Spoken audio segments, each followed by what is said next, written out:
Salut à tous, nous nous retrouvons aujourd'hui pour parler de 3 innovantes montres de plongée signées Seiko. Dévoilées en novembre dernier, arrivées en boutique en décembre, il me semble qu'en ce début d'année 2025, elles méritent que l'on s'y arrête quelques instants, en tout cas le temps d'une revue. Mais avant d'entrer dans le vif du sujet, je vous propose une courte immersion dans le passé de Seiko et des montres de plongée. La manufacture nippone débute son odyssée aquatique un peu tardivement par rapport à la concurrence. En effet, la première montre de plongée Seiko, la célèbre 62 masses, fait son apparition en 1965. À titre de comparaison, des maisons telles que Blancpain et Rolex lancent leur première plongeuse en 1953, quand Omega lance la sienne en 1957. Cependant, le retard entre guillemets pris par Seiko au démarrage a été très largement comblé depuis, puisque la marque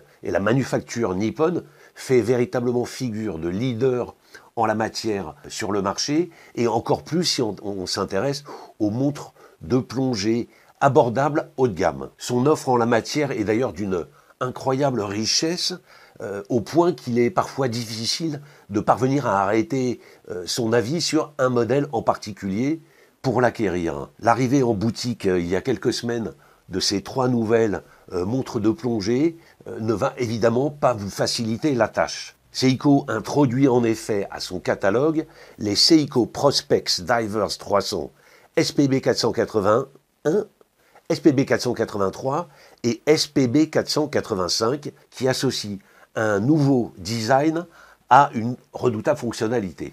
Le premier élément remarquable qu'il convient de pointer, c'est l'arrivée sur ces plongeuses Seiko d'une nouvelle lunette tournante unidirectionnelle. Seiko inaugure en effet ici une lunette octogonale totalement inédite qui constitue complètement l'élément design signature de ces nouveautés.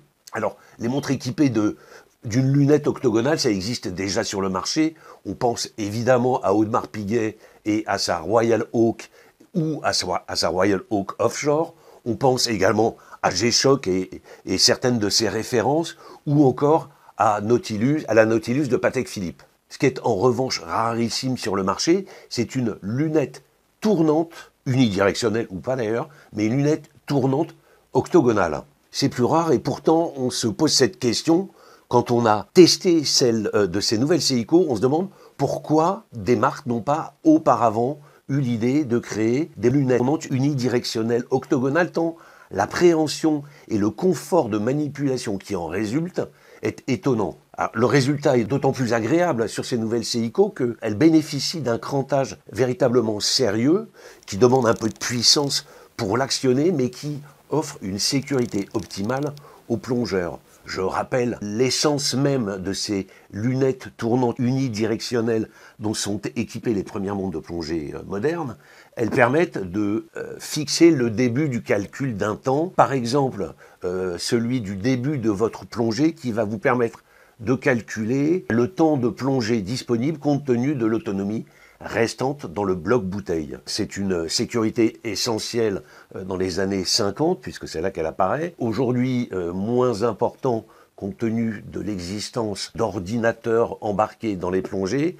Mais sur cette Seiko, en tout cas, l'appréhension est super facile, le crantage est ferme et sécurisé, et ça respire la très belle qualité de réalisation, comme toujours chez Seiko. Alors évidemment, cette lunette octogonale accueille un insert en aluminium qui, évidemment, reprend la forme particulière de cette lunette. Sa teinte, en revanche, varie en fonction du cadran du modèle. On a donc 3 références, la SPB 481 qui propose un combo cadran beige ou champagne, comme vous voulez, avec une lunette noire, SPB 483 plus simple et très belle aussi, cadran bleu, lunettes bleues, et enfin la SPB 485 qui associe un cadran noir à une lunette cuivrée ou dorée. Mais côté nouveauté, Seiko ne s'arrête pas à la forme de la lunette ni à ses combos de teintes. La marque inaugure en effet côté cadran un nouveau délicat et élégant motif du cadran inspiré du mouvement des vagues,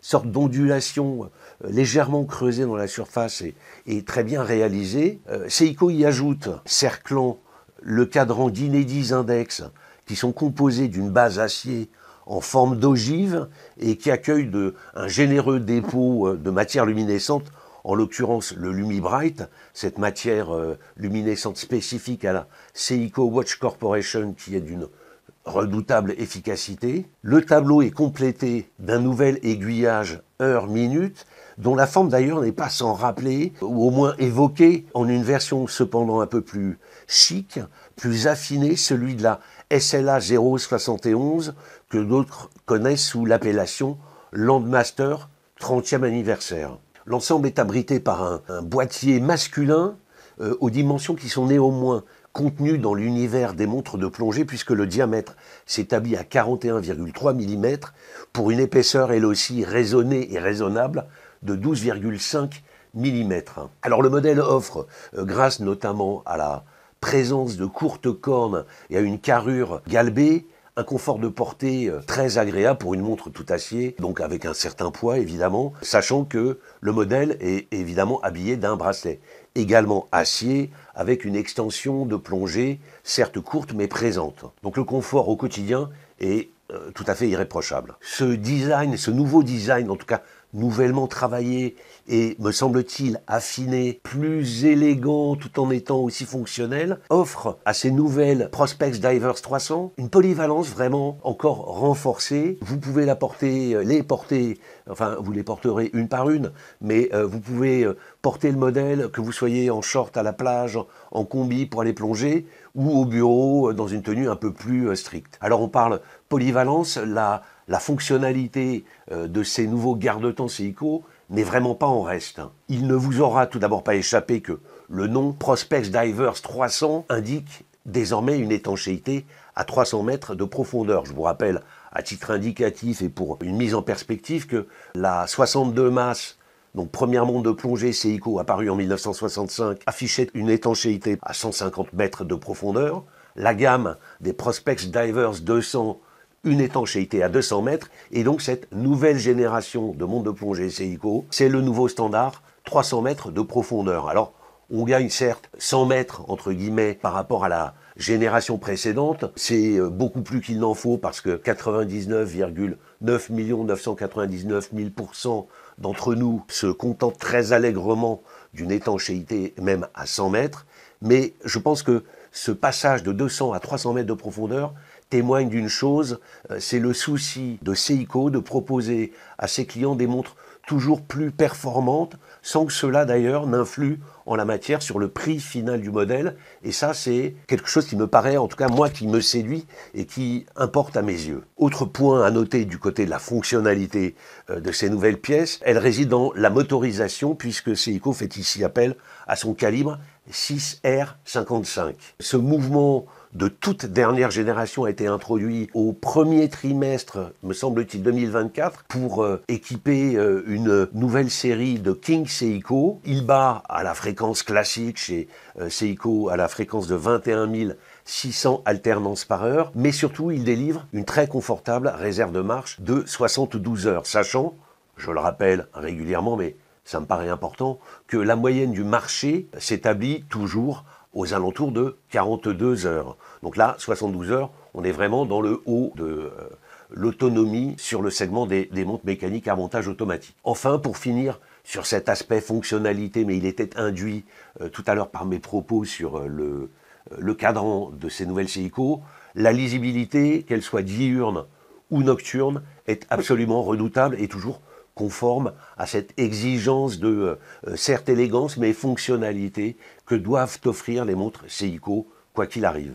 Alors quel est mon verdict sur ces nouvelles montres Seiko? Eh bien tout d'abord, c'est que Seiko crée une véritable surprise en dévoilant il y a quelques semaines ces nouvelles montres de plongée, puisqu'elles inaugurent avec subtilité, mais un véritable nouveau design, et qu'elles multiplient en même temps les nouveautés. On a une nouvelle lunette octogonale avec un insert, évidemment, qui en épouse la forme. On retrouve un nouveau motif de cadran qui évoque les vagues. On retrouve de nouveaux index, une nouvelle forme, à la fois de l'index lui-même, mais de la matière luminescente telle qu'elle est apposée dessus. Et enfin, on retrouve un nouvel aiguillage. Donc ça fait beaucoup de nouveautés finalement sur un seul et même modèle de la gamme, avec des choix opérés qui vont procurer à ces nouvelles pièces une personnalité subtilement atypique, parce que des montres de plongée avec lunettes octogonales tournantes, il y en a très très peu sur le marché, et que ici on retrouve une élégance renforcée, avec de jolies teintes de cadrans et des combos lunettes cadrans bien trouvés, et évidemment un prix, comme toujours chez Seiko, il s'établit ici à 1 200 €, un prix véritablement imbattable, compte tenu de la qualité et de la prestation délivrée. C'est donc un excellent choix pour ceux qui recherchent une montre de plongée qui associe l'expertise de Seiko en la matière et sa compétence en matière de design contemporain. Voilà, moi j'en ai fini avec cette revue. Je vous invite à me faire part de vos commentaires, de vos réactions, de vos questions. Je vous remercie en tout cas d'avoir suivi et je vous dis à très bientôt pour une prochaine revue. Ciao!